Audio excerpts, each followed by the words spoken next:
I've got a broken block clock at home. What?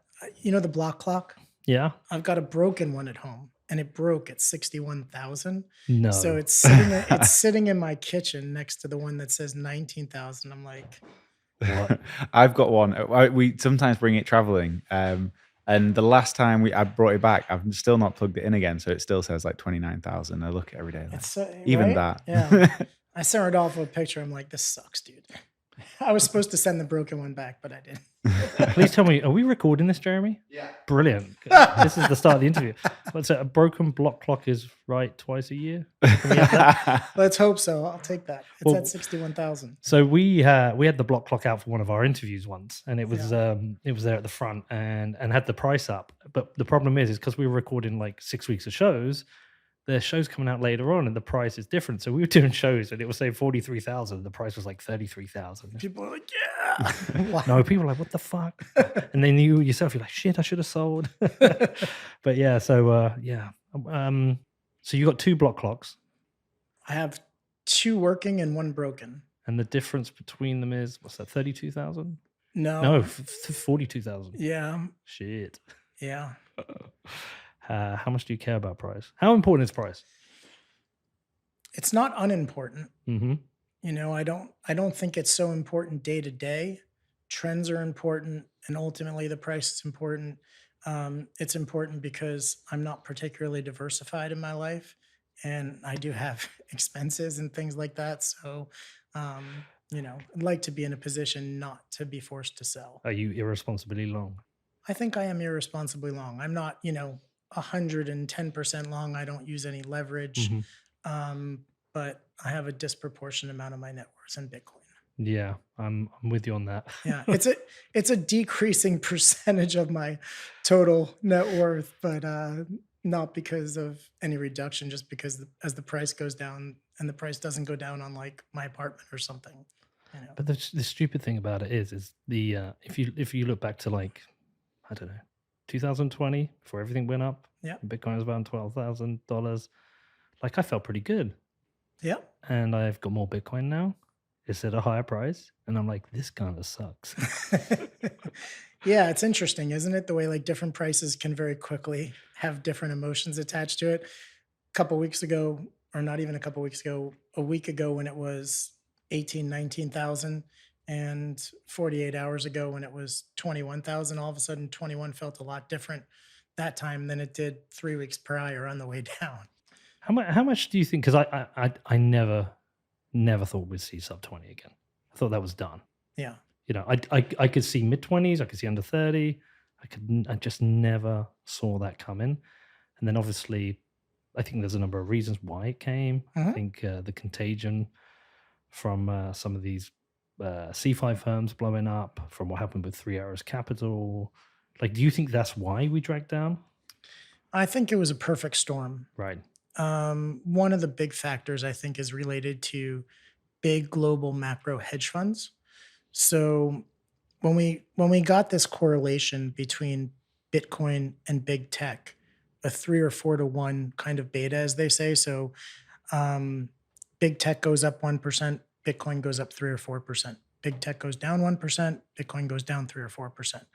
So if you were a big hedge fund that had $1 billion of equity exposure in big tech, and you wanted to hedge that position, you could short a $250 million worth of Bitcoin, and you would be completely hedged.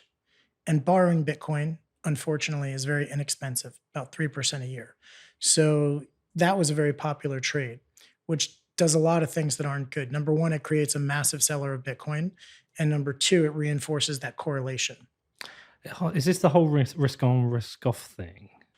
It's a little different.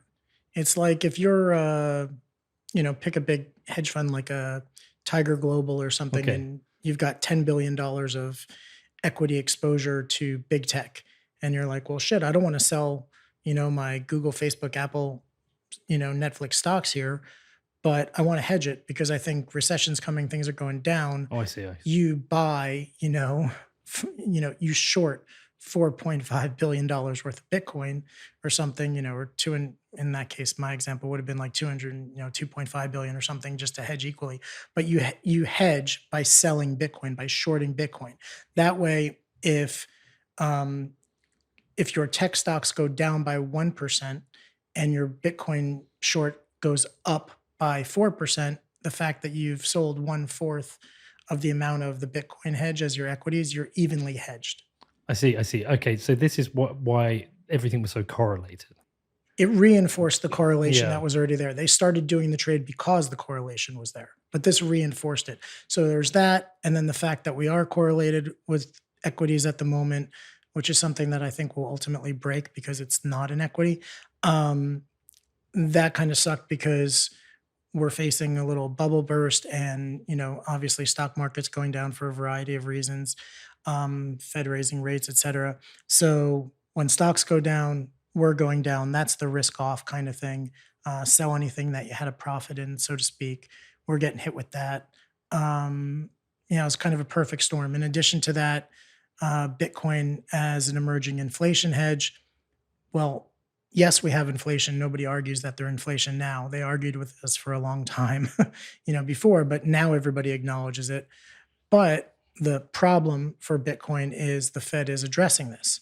And so when you're addressing the problem, some people's assumption is the problem is going away. And they're like, well, we don't need to own the hedge anymore.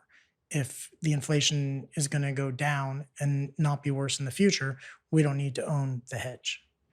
Right. So it sounds to me like the smart traders out there found a way to hedge their investments, but in doing so, they've kind of put us in a situation where we can't defend our narrative because it undoes our narrative because there isn't enough people in the market buying based on our narrative. That's correct. And exacerbating that problem is the fact that the majority of those interested in Bitcoin are hodlers, right?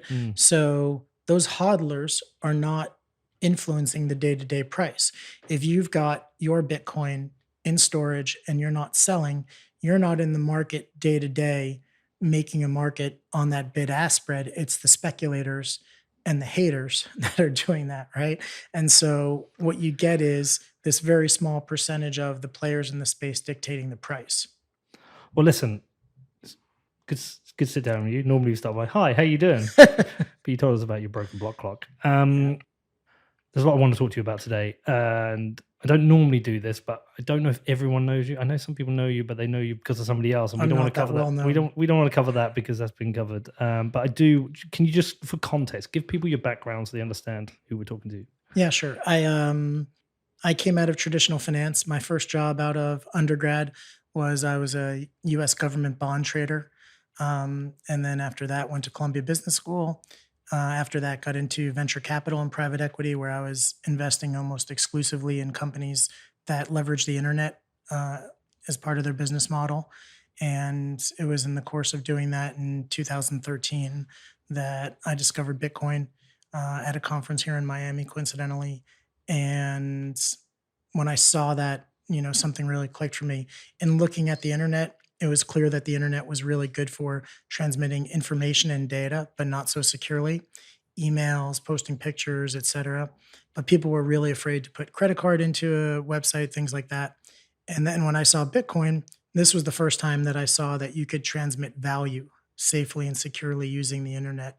And then even more mind-blowing was party A didn't need to know party B at all.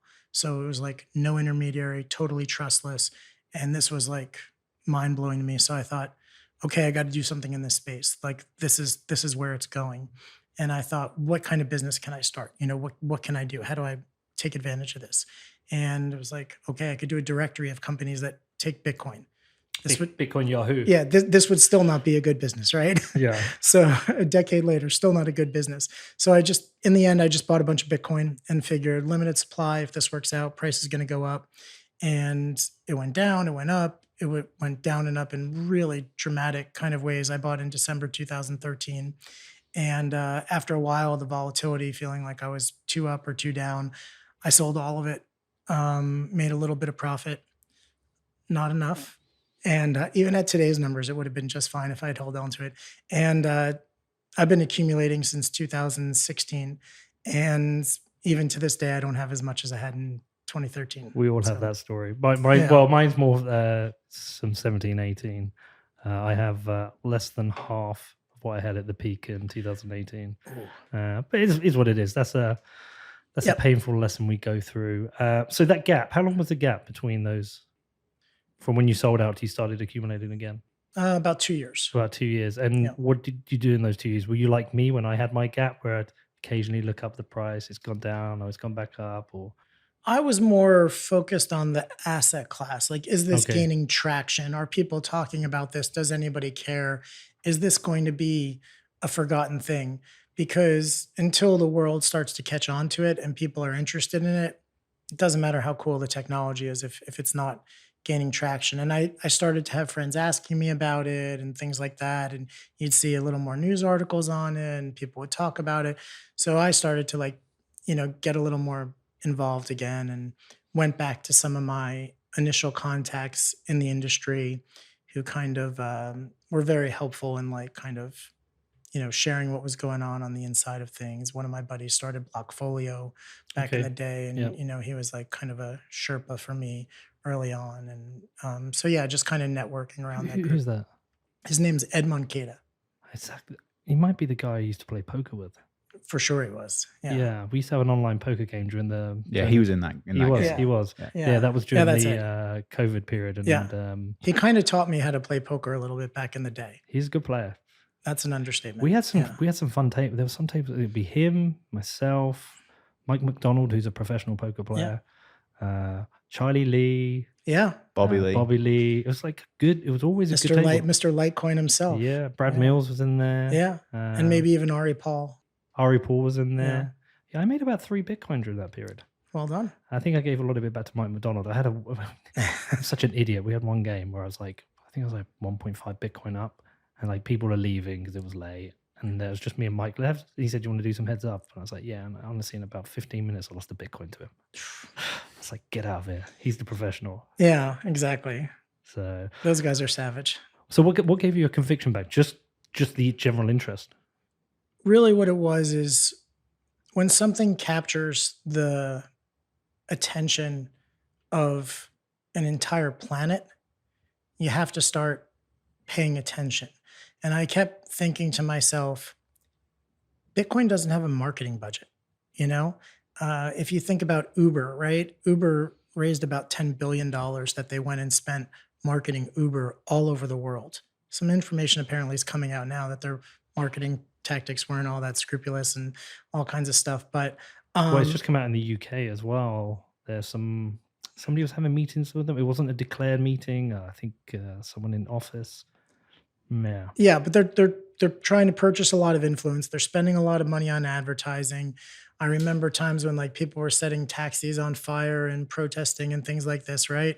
And Paris was against it, London was against it, but nothing's more powerful than an idea that whose time has come, right? Mm-hmm. And when the people want something, they're going to get what they want. It may be like a circuitous path to it, but they're going to get what they want. And they wanted Bitcoin. They wanted some digital asset, right? And there was no marketing budget to do this. Yet across the entire planet, there was gaining interest in this. It was really amazing. And so I just kept thinking, this is kind of a groundswell. This is really going to catch on and be a thing. Like, we need to really get back in and be a part of this. So that was kind of what did it. And this time we've had volatility again. Yeah. Up again, down again. Slightly different shape chart than 4 years ago. How come this time you haven't sold your Bitcoin all the way? I think this time you have to come back to the fundamental advances that we've had. When I started my Bitcoin fund and got into this space and we talked to others about it, everybody in the United States had the same concern, which is, oh, the government's going to take this away, regulatory issues, this is illegal, all this kind of stuff, right? And this was a very legitimate concern.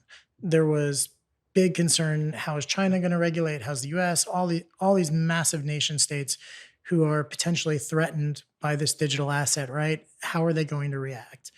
And it wasn't until this administration and Gary Gensler, for all of his other flaws, Treasury Secretary, et cetera, all of this started kind of moving in a more positive direction. Cynthia Lummis, awesome.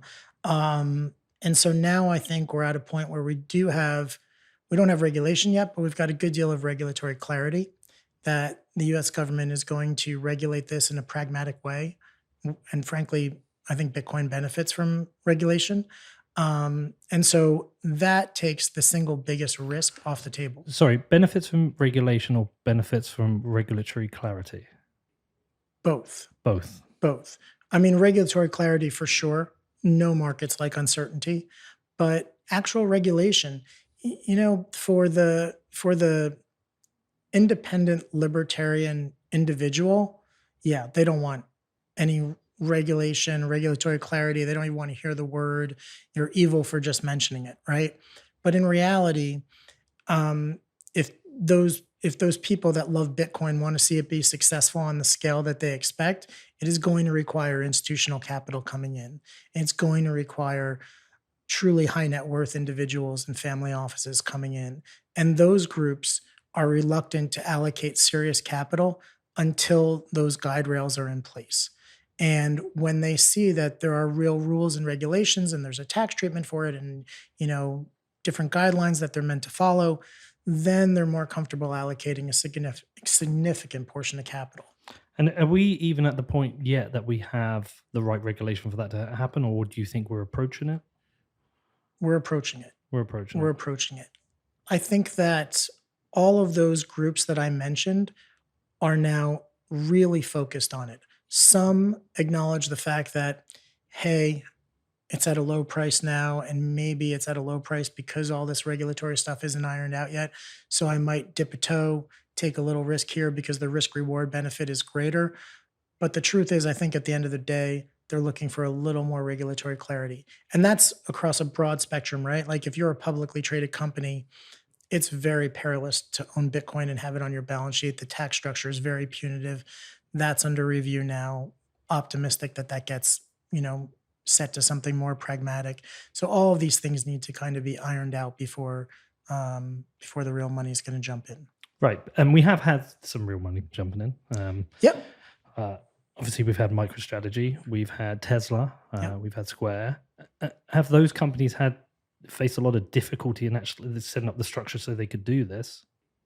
I don't think it's so much the difficulty of setting up the structure. MicroStrategy is kind of unique in the sense that it's pretty much their entire balance sheet. So investors will take the time to look through to, okay, what's the number of Bitcoin that you hold? I'll do the multiplication by the price and I'll come up with a value for that. And I can come up with a value for MicroStrategy with that as a factor plus the underlying business. But if you're, say, Apple, right? And you've got $60 billion or whatever it is on the balance sheet, and you say, yeah, I'd like to buy $5 billion worth of Bitcoin here. Well, the problem with that is if Apple goes and buys that $5 billion worth of Bitcoin and the price of Bitcoin goes from 45,000 to 20,000 and they take a massive hit on that, right? And they lose, whatever that would be, a couple $1 billion. And then the way the accounting is now, they have to mark that down. And that shows up as an operating loss, as if Apple lost money selling iPhones, right? Right. And so when they miss their earnings by X number of cents, right, are investors really going to take the time to parse the balance sheet and see, oh, wait, that loss was due to this Bitcoin thing. And it's not really a loss. It's a paper loss. They didn't. And the truth is probably not. They're going to be affect like the share price. Exactly. They're going to be like, you missed earnings by a nickel. And from Apple's point of view, they're like, yeah, we don't need this shit. Like, this is more headache than it's worth. So props to Elon for having the balls to do it. And yeah. And so the tax treatment, is that being dealt with at the moment? It is being reviewed. It's being reviewed. Okay. Yeah. Is that the same way like holding shares on your balance sheet would be treated? No, I think it's different. If you were to hold shares on your balance sheet, it's treated like, if you could, and I'm not in all cases you can't, but if you were to hold assets on your balance sheet in general, it's not treated as an operating loss from the operating company, generally speaking. It's like, oh, this money that you held or these investments that you had have become worth less, but your operating business delivered this. I see. Yeah. Interesting. And once that changes, what you think there's a wall of money that's going to come in, or it's just going to be just a bit easier. So you might, or is it going to be a case of someone like you getting out there and talking to people? I think there's an education curve that people have to go up, but at least it makes it possible. Right now, if you were the CEO of a publicly traded company and you wanted to put Bitcoin on the balance sheet, this would be a really legitimate deterrent. And I'm sure that those people exist and those companies exist. So I do feel like when this is solved, assuming it's solved in a good pragmatic way, and it should be solved, right? Because the purpose of accounting is to let people know what the financial state of the company is. And to have to carry Bitcoin on your balance sheet at the lowest price that it's been, not even the current price, right, is like very misleading. Pardon me. So if Bitcoin was at 40,000, went down to 20,000, and then came back up to 40,000, you would still have to reflect it at that 20,000 level, which is not accurate, right? Right. So I think when that changes, you're going to see a lot more capital come in. Is it going to be, I don't want to be all dramatic and be like, it's going to be a tidal wave of money coming in. They're all just waiting for this. But I think we'll see it. I think it'll make a material difference. And as you know, when any money comes into our space, there's such a limited supply that it doesn't take much. So what about those companies that aren't those companies that aren't publicly traded, or the high net worth individuals? Are there any challenges they face separate from the publicly If traded? they're subject to GAAP accounting, which they're probably not in most cases, then no, they're not really. You should probably explain GAAP accounting.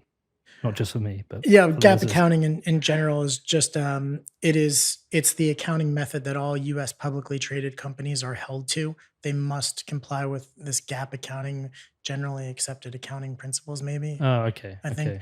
And they have to follow those rules. Private companies, generally speaking, unless for some reason they're obligated to follow GAAP, don't have to follow those rules. So they should be able to buy Bitcoin and not have it be an issue. And you set up a new business this time. It wasn't a directory of companies accepting Bitcoin. I did, yeah. Yeah, you set up, was it a fund? I set up a Bitcoin fund Yeah. called Bitcoin Investment Group.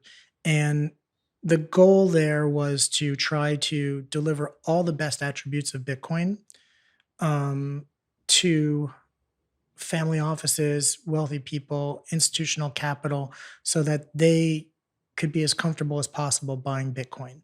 So this group of investors is not interested in, holding their own keys.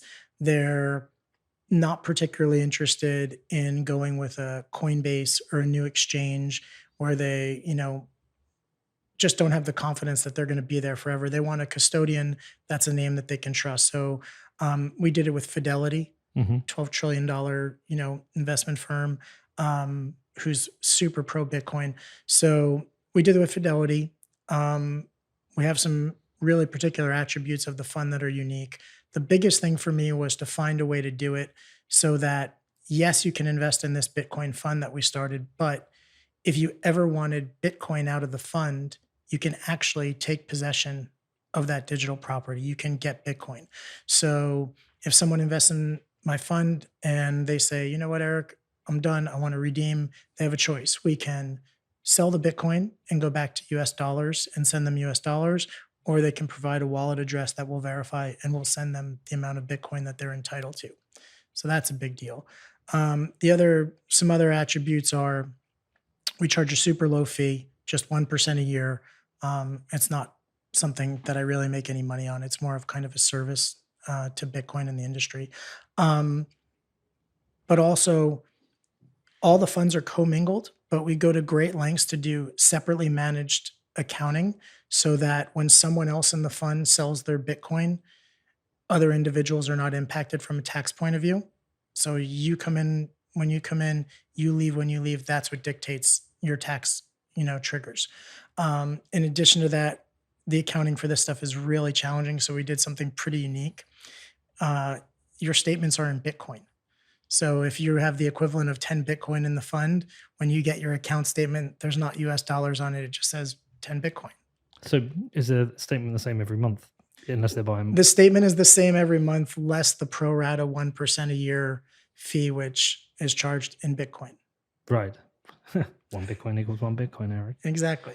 And in terms of doing this, like you went out and set this up, how much of your work is proactive sales versus reactive people coming to you? It's almost all reactive. Okay. Some might say that I'm not a good marketer, but I just don't believe that financial investments of any kind are something that should be sold. Okay. I'm not really, it just doesn't fit my personality to sell a financial investment. I do think that I'm happy to, in generality, say that I think everyone should have exposure to Bitcoin. And I don't think it's the, only put in as much as you can lose bullshit that I hear people say on television. I think that's very much not the case. I think it should be a considerably higher percentage. Um, but I do think that once someone's ready to make that step, that we offer a vehicle that is the most prudent for a lot of reasons. Another cool thing about it, by the way, that I mentioned is you're investing in a fund. And here in the States, when you fill out your taxes on the front page of that form, it says, do you own any cryptocurrency or did you invest in any cryptocurrency? Pretty sure this is just a way for the US government to start to know Yeah. where it is. But by virtue of investing in Bitcoin Investment Group, you're investing in a fund. You don't own any Bitcoin. So the correct answer to that question is no.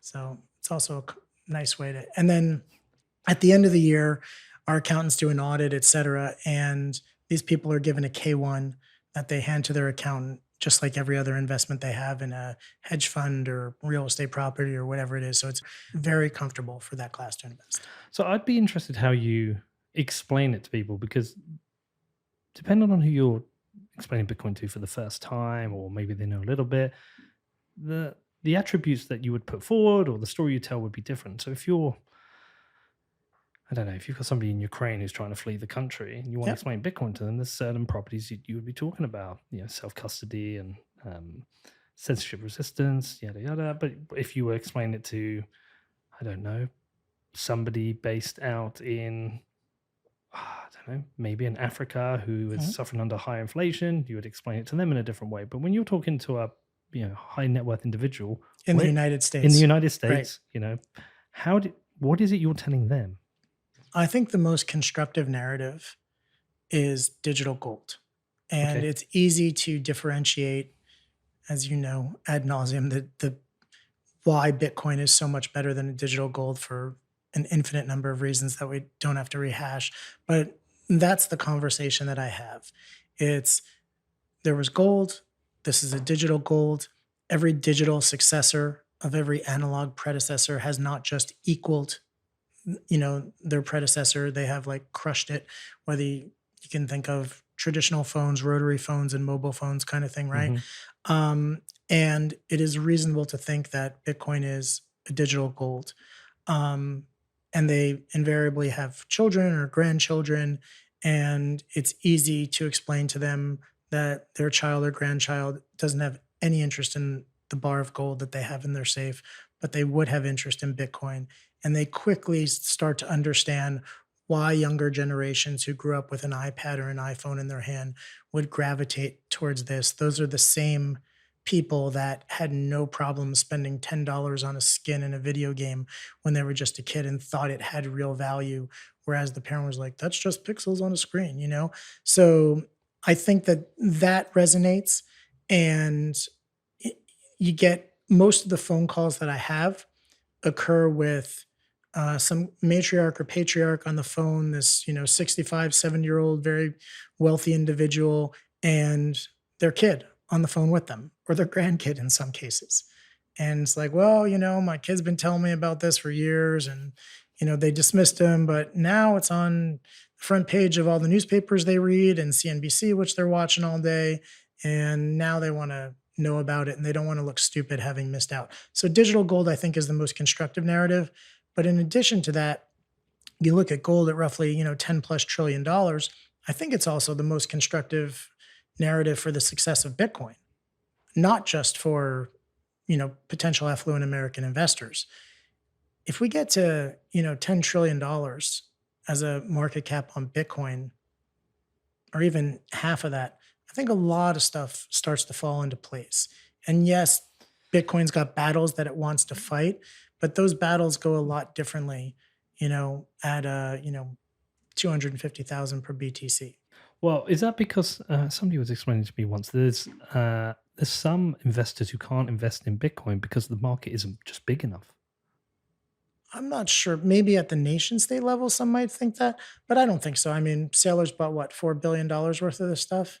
I think I think it's big enough. Who was telling us that? Do you remember that?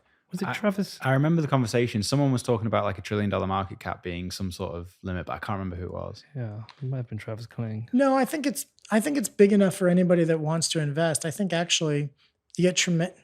What I'm surprised hasn't happened is because it's so thinly traded relative to other stuff on a dollar basis. I'm surprised that some nation state sovereign wealth fund, massive hedge fund has not come in and said, well, shit, I can, you know, accumulate a few $1 billion worth of this stuff on the DL dollar cost, just, set a TWAP time weighted, and just buy, every second for a month and accumulate a bunch of it. And then you can actually drive the price up. I mean, if the Saudis did that, if they bought $10 billion worth of Bitcoin, $50 billion worth of Bitcoin over a course of a couple months, and then they announced, oh, we're going to price oil in Bitcoin or something, the price of Bitcoin would go up 10x. You know, if a nation state, if a Turkey who is having all these issues were to print a bunch of Turkish lira and buy, a couple $1 billion worth of Bitcoin and then announce something positive in some way, we're backing our currency with Bitcoin or we're doing something else with Bitcoin, like boom, like you'd get this massive self-fulfilling prophecy on an investment, even a hedge fund. A Bill Ackman could say, I bought $5 billion worth of Bitcoin and then announce it after the fact. And people go, holy shit, Bill Ackman bought $5 billion worth of Bitcoin. And anybody who was short it would cover their short and a whole bunch of other people will go long. So it's not a security. So you can do that without it being securities violations or fraud. So there's just tremendous opportunity for some big player to do something like that. And these people phoning you, and perhaps they sat there with their son or grandson saying, I've heard about this. They're tracking the cultural phenomenon that is Bitcoin. They understand. Yeah. What kind of pushback are you getting? What are the things they're asking? Initially, it was mostly the regulatory stuff. That was the big deal. Really? And, we live, eat, and breathe this stuff every day. They don't know about Lummis and Gillibrand and the bill. They don't know about the president's executive memorandum, ordering people to regulate this pragmatically. They're not aware of these things. They might still have these misconceptions that this is going to get outlawed, and you just kind of have to update them on, well, here's where we really are. And, we have bipartisan support. How many other things have you heard of in the United States that actually have bipartisan support? Not a lot. Well, yeah. So, I mean, that's been on my mind a lot recently. Is that if you want to cover Bitcoin from the angle of conservative politics, there's a lot of people out there you can talk to. And if you want to cover it from a libertarian angle, there's a lot of people you can talk to. On the more progressive, liberal left side, there Yeah. isn't so many people. And, we're actively trying to pursue people to talk about it from that side. I think it's really important that it is a Yeah. nonpartisan issue. I think what Senator Gillibrand and Senator Lummis did was incredible, and big props to them for that. We've got a guy coming down in the next couple of days who's working on a book called The Progressive Case for Bitcoin, and we've gone through the original structure with him, and it's fantastic. He's approaching all the issues that progressives care about, and he's shining a Bitcoin lens on that. And rather than get into fights of criticizing people for their political beliefs, actually we can get in this more proactive space where we can start actually saying, well, if you care about this is what Bitcoin can do for wealth inequality or the wealth gap, or this is what it can do to support climate change issues. There's all these issues that we can deal with, and I think what that does, it stops us fighting over our differences and start trying to empathize with our differences and use Bitcoin as that kind of that tool to bring people together. I think the case for the progressives and the liberal left is by far the strongest case that Bitcoin has to make.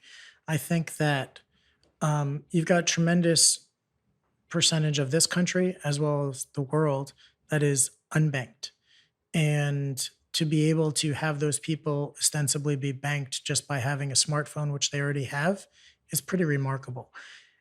Take it to the next level, the fact that they might be banked and be able to hold their wealth in something like Bitcoin that's not going to get crushed by inflation like the dollar would. now you're narrowing that wealth gap a little, because if you're in that upper class, that asset owning class of people, inflation is bad, but it's not that bad because you own assets, real estate, stocks, other things that are inflating with this inflation. You're getting that asset inflation benefit. But if you're living paycheck to paycheck, you literally cannot afford the gas and the groceries, and you don't have the benefit of those assets inflating to offset that. So the fact that they could be holding Bitcoin on their smartphone in kind of like a savings account, and in the same simple wallet when they want to transact, swap into a stable coin or USDC or whatever to do a transaction, that could really, really help them in multiple ways. Number one, they could save because now they have a bank. And number two, they can fight inflation. So I think the use case is really extraordinary. Yeah, we had Ovik Roy on the show from FreeOp. I don't know do you know Ovik? I don't know him personally, but yeah. Yeah, I think you'd get on well with him. We made a show recently with him because they wrote a piece covering the compounding effects of inflation on the poor. And even at 2%, the traditionally targeted 2% government inflation, that has a compounding impact on the poor. And actually, did he get to the point it's like almost anything above zero inflation? Well, yeah, and he was really getting into how it, like, the impact of inflation is way outsized for the poorest in society. Like, it affects them the most. Yeah, Without a doubt, because that compounding effect is so insanely dramatic. yeah. And it's not just assets, but it's also to do with wage rises, because at the lower end of the pay scale, where pay is often driven by minimum wage, and having significant changes to legislated minimum wage is quite difficult. But also, if it's minimum wage that's set within the structure of a company, it's a lot harder to change that, because we have it in the UK at the moment. So there's lots of strikes at the moment. The nurses historically strike, the train drivers are striking, the pilots are starting to strike because they all want a rise in their wages. Now, a very small rise for one is a huge increase in the cost for the whole business at once. And so that was another point on that. So I am with you on that. We one of the things, though, that I think makes a lot of these stories difficult, and I think it's an even harder story for the poor, is the price volatility. And I do wrestle with this because you and I can buy Bitcoin, and we hopefully have an income elsewhere or other savings. And if it's volatile, yes, it's difficult for us, but at the same time, we still have other income we can rely on for our day to day. But we can ride it out if we need to. Yeah, we can ride it out. But other people maybe can't ride it out. Some people, as you say, live in paycheck to paycheck. Can they really adopt Bitcoin? Can they really use it as their standard? Can they really afford to maybe be hit with a 25% dip one week? That is one area I've not solved, and I've not squared that circle. And I've struggled with the idea that actually, could we potentially, because of that, actually be creating a Bitcoin wealth gap?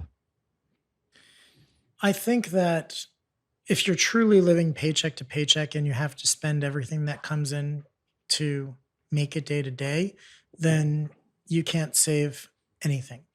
But if you're into the point where you can save a little, I do think it makes sense to save some in Bitcoin, because no matter what you're saving in, you're facing certain death with the dollar. Or any other currency you want to pick on the planet, any other fiat currency, right?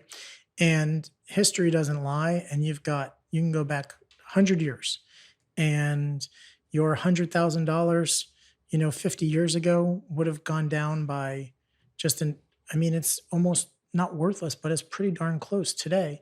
I know you've interviewed Saylor a couple times and you've been to that house. Yeah, I've heard the story. Yeah, that house sold for $100,000, right? In the 1920s or something, I think. And that house is worth a lot more now. A lot more now. But if you think about it, the way it clicks for some people is, if the woman that owned that house would have said, I want to give this money to my great-great-grandchildren, right? And she sold the house and put the 90-something thousand in a safe deposit box, those kids would get $90,000 today. If she just had the house and passed on the house, that house would be worth many, many tens of millions of dollars. And so there's your inflation. That is inflation. The $90,000 doesn't buy you shit relative to the appreciation of that house. How do you deal with explaining the volatility to the higher net worth individuals who want to invest, the potential that they might put a few 100,000, maybe a few million into Bitcoin, and they could have a chance of a 50% haircut over the next year? Yeah. How do you deal with explaining that to people? This is emerging technology. Okay. If I think one of the best examples is Amazon. So from the time that Amazon became a publicly traded company, so it had to grow, have an IPO, so it wasn't truly its infancy. But from the time it was a publicly traded company, I think 6 times it lost 80% of its value as a stock, and one of those 6 was more than 90%. So there is volatility in technology adoption and valuation, and we're going through that. We're going to continue to go through some of that. But in the longer term, I think that, we're going to see a very clear, as we do now, really, a very clear up and to the right trajectory on price. All right. I want to go back to that thing a moment ago where you talked about the dollar. You say it's always facing certain death. This week we saw dollar euro hit parity. Yeah. Actually dip below it. I think it was went 1% below. Yeah, I saw that. Which is kind of interesting. Now, this is something you can probably explain to me that I don't understand. But somebody was talking about this on Twitter, said there is consequence of this. This is going to mean the US is going to have to print more money. And I was like, why is the US that? is going to have to print there are global implications for not only the countries in Europe, but there's actual implications for the US for having such a high value currency. Yeah, it can potentially hurt US business pretty dramatically, right? Is that with exports? With exports, yeah. US company exports become that much more expensive and unaffordable to folks buying in euros. They buy less, the companies sell less, they suffer. It hits through that way. So I think that's the big downside. But I think the dollar's having a good run right now, an epic run. But, Charlie Munger, who's about as well respected a financial guy as there is, not a big fan of us, by the way. Rat poison, right? Double rat poison squared or whatever. But he, there was a video clip of him from, not even a month ago, where he said that your basic assumption, talking about the US dollar, has to be that the currency is going to zero. That's really strong language from someone who measures their words pretty carefully. And, so yes, the dollar's having a good run here. In the long run, the US dollar faces serious challenges from the money printing, in my opinion. I agree with Charlie on that. Does it worry you? I've got more immediate worries, but I'm not sure I'll live long enough to see it be a thing. And, I don't have any children, so not being completely selfish, but no, there's shorter term stuff that I kind of focus on. And I feel like it's best to spend your time worrying about things you have some kind of influence or control over. Like Bitcoin, just other stuff in general, educating people on this stuff. And I don't know that the outcome is avoidable. It may be inevitable, but awareness is important.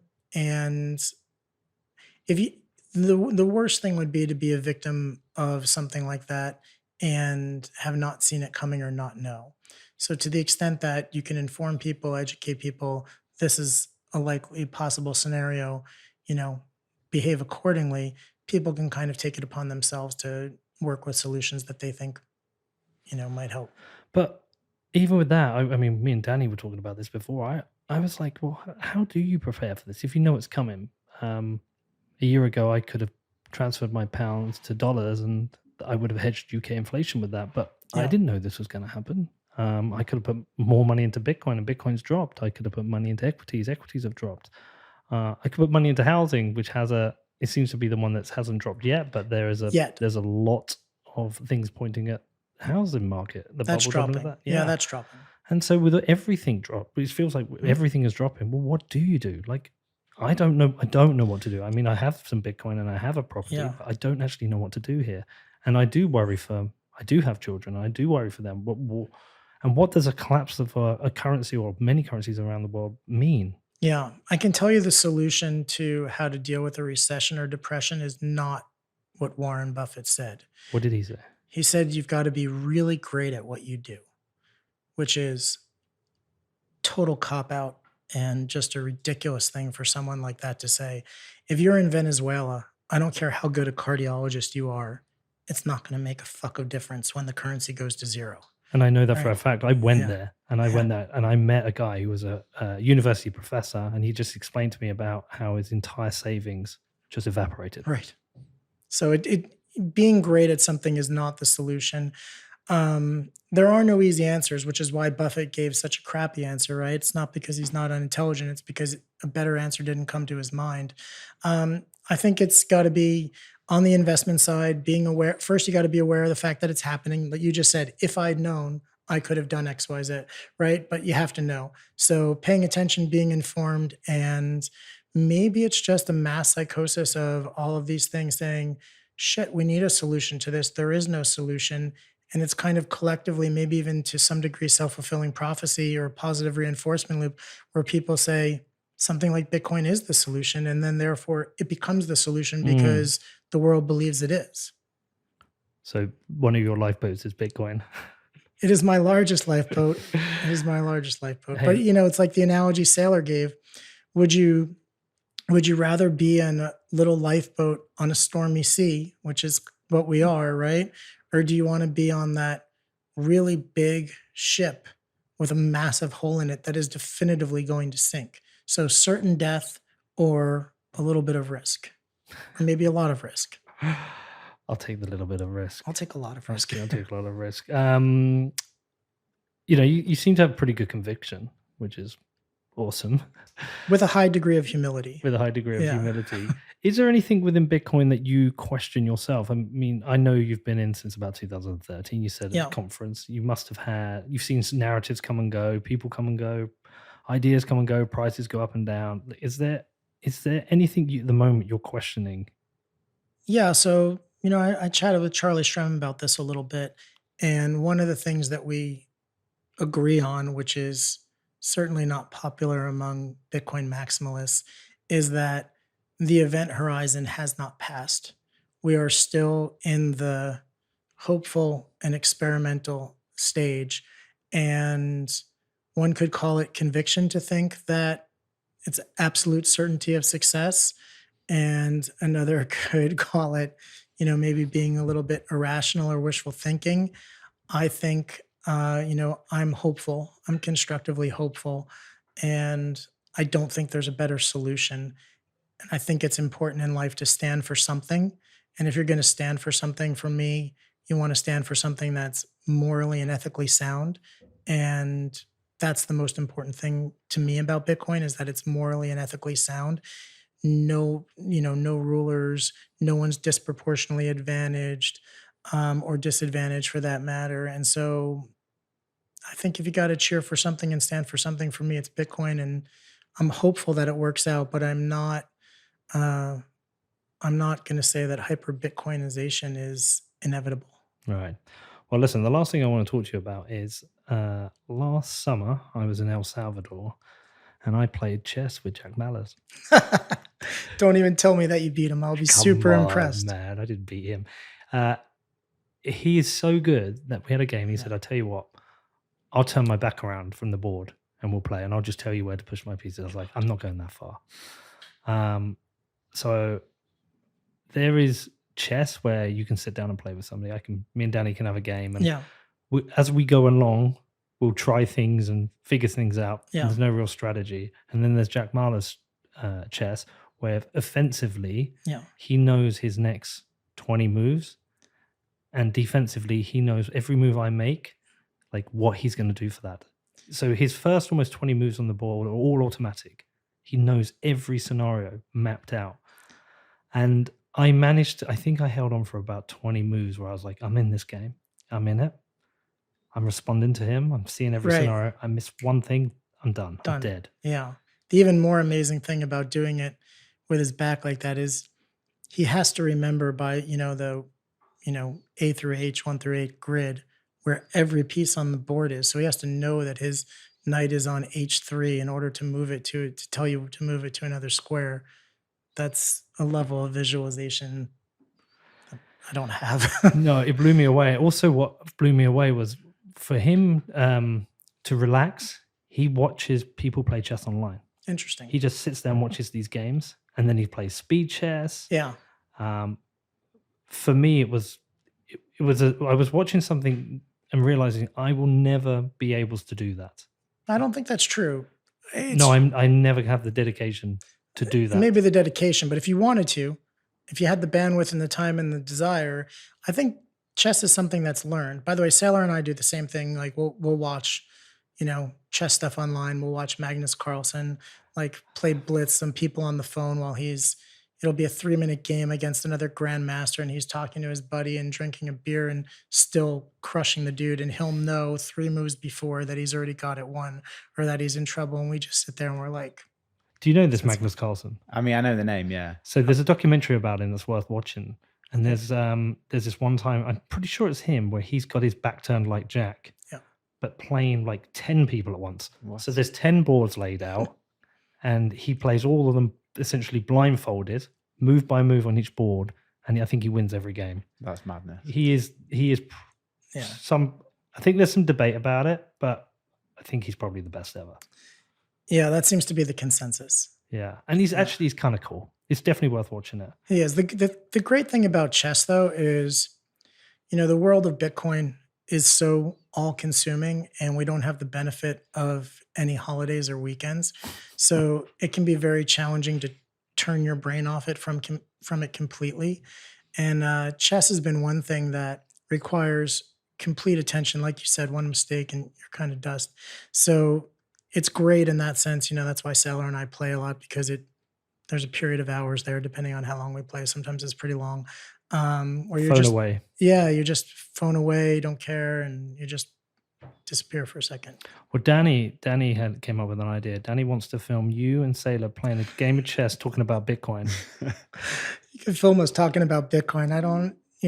I think that's just something for us. Neither one of us are Jack Mallers level. Let's put it that way. I think we're decent enough players, but not to the point that going to be putting it on display. That said, I don't think you're going to get Saylor to do much other than Bitcoin related on.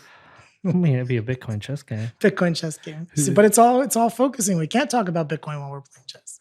Who wins the most? He wins the most. He wins the most. He wins the most. But I win probably 30-40% of the time.